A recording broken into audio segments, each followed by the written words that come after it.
Halo semuanya, semoga kalian saat ini dalam keadaan sehat dan selalu semangat. Pada pembahasan pertama ini kita akan membahas tentang materi dan perubahannya. Sebelum itu, kita harus mengetahui apa sih kimia. Kimia itu merupakan salah satu cabang ilmu yang mempelajari tentang materi, struktur, sifat-sifatnya, dan perubahan materi serta energi yang terlibat di dalamnya. Kimia juga mendapatkan julukan sebagai Center of Science. Kenapa demikian? Karena ilmu kimia menjadi dasar dari ilmu-ilmu lain seperti geologi, geofisika, teknik pertambangan, teknik perminyakan, biologi, dan lain-lainnya. Sebagai contoh dalam dunia geoscience, ilmu kimia itu sangat berperan penting dalam mengetahui evolusi dari suatu magma, yaitu dalam vulkanologi atau komposisi dari suatu batuan, petrologi, atau manifestasi panas bumi atau geothermal, dan lain-lain. Apa sih materi itu? Materi diartikan sebagai segala sesuatu di muka bumi ini atau di alam semesta yang memiliki massa dan menempati ruang. Contohnya itu ada batuan, baik batuan beku, sedimen, metamorf, terus ada kristal, ada fosil, dan minyak bumi termasuk ke dalam materi. Materi dapat diklasifikasikan berdasarkan wujud atau bentuknya. Seperti yang kita tahu, materi dapat dibedakan menjadi 3, yaitu dalam wujud gas, wujud cair, dan wujud padat. Wujud gas memiliki ciri-ciri sebagai berikut, yaitu jarak antar partikelnya sangat rapat, gaya tarik-menarik partikelnya sangat kuat yang menyebabkan bentuk dari zat tersebut rigid atau padat. Partikelnya tidak dapat bergerak bebas. Partikel hanya dapat bergerak diam di tempatnya dengan posisi tetap. Volume dan bentuknya akan selalu tetap, tidak bisa menyesuaikan kondisi, pasti akan selalu tetap. Selanjutnya wujud cair. Wujud cair dicirikan dengan jarak antar partikelnya agak renggang, gaya tarik-menarik antar partikelnya lemah sehingga dapat bergerak dengan bebas, volumenya tetap. Jika kalian memiliki 1 liter air dan kalian tuang ke wadah yang berbeda, volume dari air tersebut akan sama, yaitu 1 liter. Serta bentuknya akan berubah. Bentuk berubah ini akan menyesuaikan dari wadah tempat materi cair tersebut berada. Yang terakhir ada wujud gas. Wujud gas ini dicirikan sebagai jarak antar partikelnya sangat renggang sehingga partikel-partikel dapat bergerak sangat bebas dikarenakan gaya tarik-menarik antar partikelnya sangat-sangat lemah. Volumenya berubah dan bentuknya berubah menyesuaikan dengan kondisi yang dialaminya. Selanjutnya, klasifikasi materi berdasarkan komposisinya. Materi dapat dibagi menjadi 2, yaitu ada zat murni dan campuran. Materi berupa campuran dapat diubah menjadi zat murni dengan melakukan pemisahan fisika. Zat murni terdiri dari 2, yaitu ada unsur dan senyawa, sedangkan campuran dibedakan menjadi campuran homogen dan campuran heterogen. Yang pertama kita akan membahas zat murni.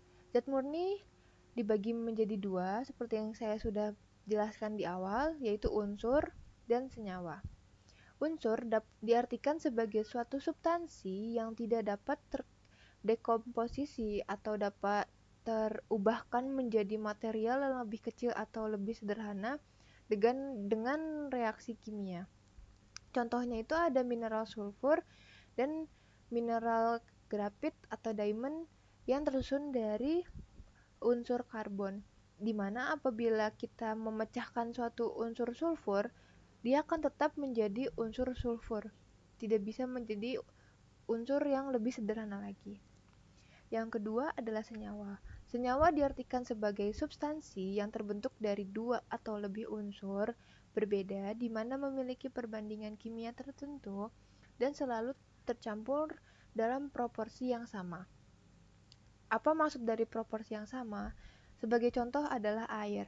Seperti yang kita tahu, air dimanapun dia berada, baik di kutub utara, kutub selatan, atau di ekuator, air akan selalu tersusun dari unsur-unsur H2O atau dari unsur hidrogen dan oksigen yang membentuk senyawa H2O. Selanjutnya ada natrium chloride yang tersusun dari unsur Na dan Cl, yang dimana proporsinya akan selalu sama, yaitu H2O atau NaCl. Apabila ada tambahan unsur lain, itu akan menjadi senyawa yang lain, tidak dapat dikatakan sebagai air lagi atau garam dapur. Yang selanjutnya ada campuran. Campuran diartikan sebagai kombinasi dua atau lebih dari zat yang mana masing-masing zat menunjukkan identitas kimia yang berbeda. Campuran yang pertama itu adalah campuran homogen. Campuran homogen diartikan sebagai campuran yang memiliki komposisi yang sama di seluruh sampel atau dalam satu fasa yang sama. Contohnya adalah campuran air dengan air jeruk. Apabila kita campurkan kedua senyawa ini atau kedua sampel ini akan tercampur menjadi air jeruk dan tetap dalam kondisi fasa yang sama, yaitu fasa cair. Yang kedua, ada campuran heterogen. Campuran heterogen diartikan sebagai campuran yang memiliki dua atau lebih fasa yang berbeda. Contohnya adalah salad dressing, yang sebagaimana kita tahu, salad dressing ini tersusun dari campuran air, minyak, dan bumbu-bumbu, di mana air dan minyak memiliki fasa yang sama, yaitu fasa cair, sedangkan bumbu-bumbu penyusun salad dressing ini memiliki fasa padat, sehingga dalam campuran salad dressing memiliki dua fasa yang berbeda, yaitu fasa cair dan fasa padat, maka tergolong ke dalam campuran heterogen. Selanjutnya ada pemisahan campuran. Campuran ini dapat dipisahkan secara fisika untuk menghasilkan senyawa-senyawa yang lebih sederhana. Pemisahan dapat dilakukan dengan cara yang pertama itu penyaringan. Penyaringan ini sebagai contoh jika kalian memiliki suatu batu bara misalnya.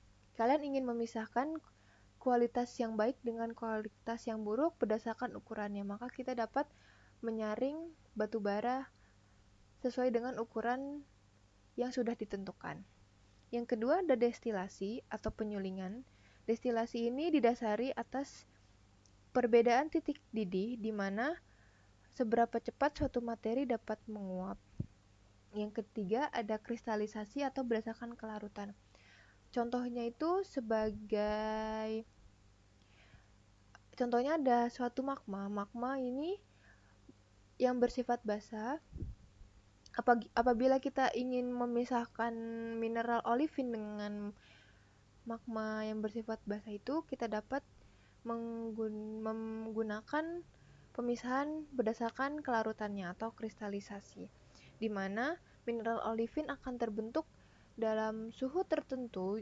Sebagai contoh, pada suhu 120 derajat Celcius, mineral olivin akan mulai terbentuk dan magma akan tetap dalam fasa cair, maka kita dapat memisahkan magma dengan mineral olivin. Yang keempat ada kromatografi atau afinitas. Ini berdasarkan perbedaan pola pergerakan antara fasa gerak dan fasa diam. Biasanya digunakan untuk memisahkan senyawa di dalam campuran. Yang kelima ada ekstraksi. Itu perbedaan kelarutan antara dua cairan tidak larut. Yang keenam ada sublimasi berdasarkan tekanan uapnya. Nah, selanjutnya ada sifat materi. Sifat materi ini dapat dibedakan menjadi dua.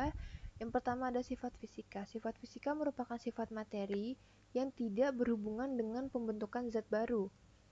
Di mana sifat fisika dapat dibagi lagi menjadi dua, ada sifat intensif dan sifat ekstensif. di mana sifat intensif ini tidak bergantung pada jumlah dan ukuran zat yang ada, contohnya titik didih, warna, dan lain-lain. Sifat ekstensif ini bergantung pada jumlah dan ukuran zat, contohnya ada massa jenis dan volume. Sedangkan sifat kimia ini merupakan sifat materi yang bergantung dengan pembentukan zat baru, misalnya kestabilan atau kereaktifan. Sebagai contoh sifat materi kimia yaitu adalah kestabilan suatu mineral. Mineral ini dapat stabil dalam suhu tertentu. Misalnya mineral olivin yang terbentuk pada suhu 1200 derajat Celcius. Apabila mineral olivin ini semakin mendapatkan suhu yang lebih tinggi, misalnya 1300 derajat Celcius, maka mineral olivin ini menjadi tidak stabil dan akan mencair menjadi magma yang awal. Selanjutnya ada perubahan materi. Perubahan materi dapat dibagi dua, yaitu perubahan kimia dan perubahan fisika. Perubahan kimia diartikan sebagai perubahan pada suatu materi yang membentuk zat baru yang unsur-unsur penyusunnya berbeda dengan zat asalnya.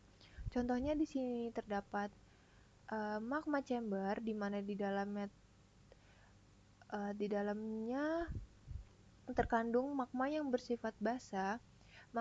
Maka karena ada proses pemisahan yaitu kristalisasi, mineral-mineral yang sudah terbentuk akan terendapkan di bagian bawah, di mana pembentukan mineral ini akan mengambil unsur-unsur kimia yang terkandung di dalam magma, sehingga komposisi magma yang awalnya bersifat basa akan berubah menjadi magma yang bersifat lebih asam karena komposisi atau unsur kimianya sudah diambil dalam pembentukan mineral-mineral sebelumnya.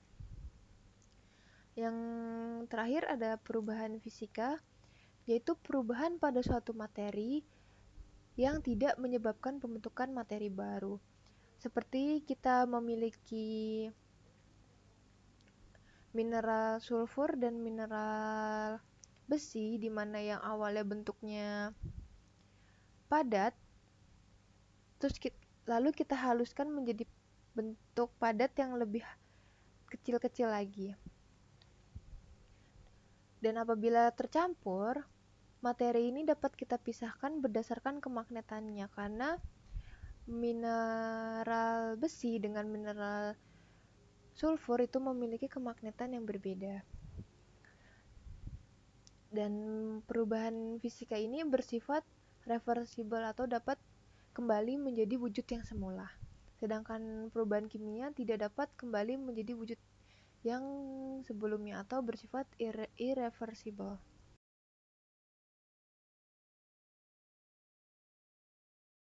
Semua, kan sekarang kita sedang mempelajari materi dan perubahannya.